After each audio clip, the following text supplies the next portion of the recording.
So இது வந்து வேலைக்கு போறவங்களுக்கு தான் ஸ்ட்ரெஸ்ஸுங்கிறது தவறான கான்செப்ட். வீட்டில் இருந்து அவங்க இந்த வேலையை செஞ்சுட்டு இருக்காங்க. This is there job 24/7. So அப்படி இருக்கும்போது டெஃபினட்டா அவங்களுக்கும் ஸ்ட்ரெஸ் வரும்.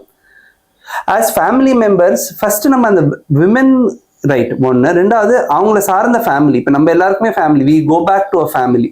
ஸோ ஆஸ் அன் இண்டிவிஜுவல் நம்மளும் புரிஞ்சுக்கணும், நம்ம எப்படி வேலையிலேருந்து முடிச்சுட்டு வரோமோ அதே மாதிரி அவங்களும் அந்த டே ஃபுல்லாக ஒர்க் வீட்டில் இருந்துக்கிட்டு இப்போ நம்ம வருகைக்காக எதிர்பார்த்துட்டு இருக்காங்க. ஸோ உங்களோட அண்டர்ஸ்டாண்டிங், அந்த ஸ்பேஸ், யூஸ்வலாக நான் சொல்றது என்னன்னா, dinner time should be on the table.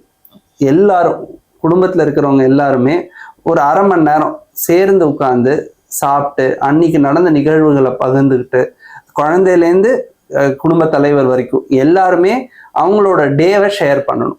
அப்படி பண்ணும்போது ஒருத்தரோட அண்டர்ஸ்டாண்டிங் மாறும். இப்போ குழந்தைங்களுக்கு புரியும், அம்மா வீட்டில் இவ்வளோலாம் செஞ்சுருக்காங்க, இதெல்லாம் பண்ணியிருக்காங்க. ஸோ அவங்களோட பிஹேவியர், மரியாதை இன்னும் கூடும். அதே மாதிரி ஹஸ்பண்டுக்கும் வீட்டில் என்ன நடந்திருக்கு என்னங்கிறது ஒய்ஃபுக்கு புரிய வைக்கிறதுக்கான ஒரு ஆப்பர்ச்சுனிட்டியாக அது இருக்கும். ஸோ ஒரு டின்னர் டைம், ஒரு family time every day for ½ an hour must. அது இருந்தாலே அவங்களால ஈஸியாக அவங்களோட ஸ்ட்ரெஸ்ஸை ஷேர் பண்ணிக்க முடியும்.